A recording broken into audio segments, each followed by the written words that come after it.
Hello. Mission current affairs के PT express programme में आपका स्वागत है।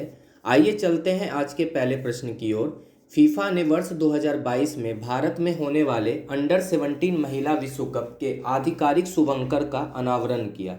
इस शुभंकर का क्या नाम है? इसका सही जवाब है ईवा। ईवा एक एशियाई शेरनी है जो महिला शक्ति का प्रतिनिधित्व करती है। ईवा का लक्ष्य पूरे भारत और दुनिया भर में महिलाओं और लड़कियों को अपनी क्षमता पहचानने के लिए प्रेरित करना है। ईवा साहस और ताकत का प्रतीक है जो हर महिला का मूल गुण है। साथ ही टूर्नामेंट की जीवंतता और दूरदर्शी भावनाओं को भी दर्शाते हैं। अंडर 17 महिला विश्व कप का आयोजन भारत में अगले वर्ष 11 से 30 अक्टूबर तक किया जाएगा। आइए चलते हैं अगले प्रश्न की ओर। हाल ही में किस सार्वजनिक क्षेत्र की इकाई को महारत्न का दर्जा दिया गया है? इसका सही जवाब है पावर फाइनेंस कॉरपोरेशन। केंद्र सरकार ने पावर फाइनेंस कॉरपोरेशन को महारत्न का दर्जा दिया है। इससे कंपनी की वित्तीय और परिचालन स्तर पर स्वायत्तता और कुशलता बढ़ेगी। PFC, ONGC, Indian Oil Corporation, SAIL सहित अन्य के विशिष्ट समूह में शामिल होकर यह दर्जा प्राप्त करने वाली 11वीं सरकारी स्वामित्व वाली इकाई बन गई है। महारत्न का दर्जा उस कंपनी को दिया जाता है जिसने लगातार 3 वर्षों में 5,000 करोड़ से अधिक का शुद्ध लाभ दर्ज किया है। 3 वर्षों के लिए 25,000 करोड़ का औसत वार्षिक कारोबार या 3 वर्षों के लिए औसत वार्षिक शुद्ध मूल्य 15,000 करोड़ होना चाहिए। पीएफसी का गठन 1986 में हुआ था। यह बिजली क्षेत्र के लिए बुनियादी ढांचा वित्त पोषण प्रदान करने वाली सबसे बड़ी कंपनी है। आइए चलते हैं अगले प्रश्न की ओर। हाल ही में किसे प्रधानमंत्री नरेंद्र मोदी के सलाहकार के रूप में नियुक्त किया गया है? इसका सही जवाब है अमित खड़े। उन्होंने अनुबंध के आधार पर प्रधानमंत्री के सलाहकार के रूप में नियुक्त किया गया है। खरे झारखंड कैडर से 1985 बैच के सेवानिवृत्त आईएएस अधिकारी हैं। उन्हें चारा घोटाले का खुलासा करने की वजह से जाना जाता है। प्रधानमंत्री कार्यालय में एक सलाहकार के रूप में वह केंद्र सरकार के सचिव के पद और वेतनमान प्राप्त करेंगे। उनका कार्यकाल 2 वर्ष का होगा। खरे ने उच्च शिक्षा सचिव के पद पर रहते हुए राष्ट्रीय शिक्षा नीति को आकार देने में मदद की थी। उन्होंने दिसंबर 2019 में उस शिक्षा सचिव के रूप में कार्यभार संभाला था।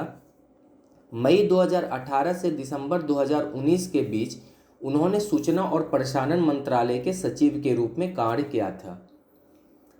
उन्होंने आईआईएम अहमदाबाद से एमबीए की डिग्री हासिल की है और सेंट स्टीफेन कॉलेज से बीएससी की डिग्री हासिल की है। चलते हैं अगले प्रश्न की ओर। हाल ही में लंदन स्थित हेनले एंड पार्टनर्स द्वारा हेनले पासपोर्ट सूचकांक 2021 जारी किया गया। इस सूचकांक में भारत किस स्थान पर है? इसका सही जवाब है 90। वर्ष 2020 में सूचकांक की तुलना में भारत की रैंक में 6 स्थान की गिरावट आई है। इस वर्ष भारत को 90वें स्थान पर रखा गया है।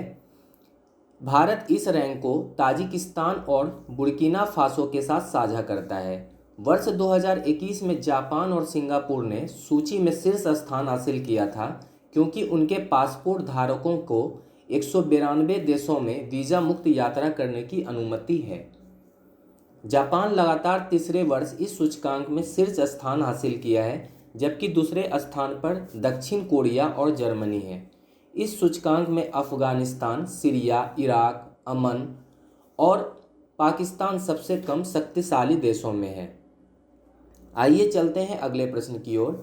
विश्व मानक दिवस किस दिन मनाया जाता है? इसका सही जवाब है 14 अक्टूबर।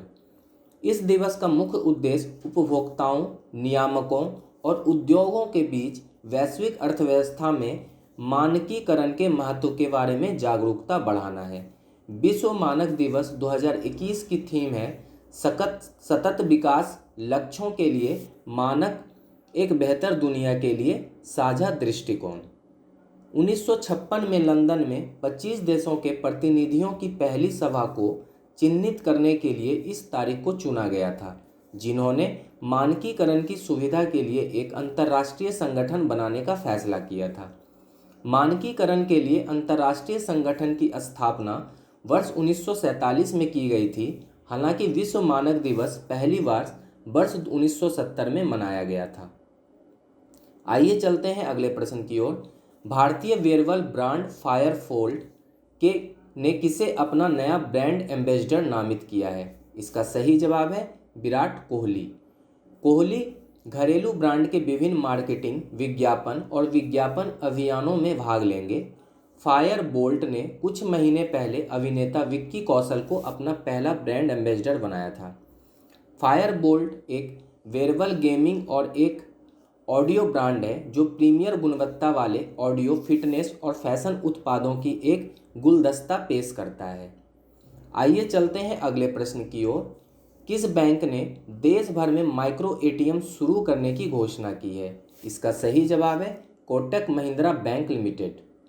डेबिट कार्ड रखने वाले सभी बैंकों के ग्राहक कोटक माइक्रो एटीएम का उपयोग प्रमुख बैंकिंग सेवाओं जैसे नकद निकासी और खाते की शेष राशि की जांच के लिए कर सकते हैं।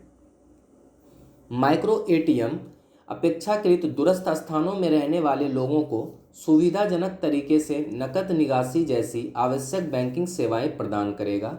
देश भर में कोटक के माइक्रो एटीएम का नेटवर्क सभी बैंकों, कोटक और गैर कोटक ग्राहकों और उनके बैंक खातों तक आसानी से पहुंचने और वित्तीय समावेशन को बढ़ावा देने में मदद मिलेगा।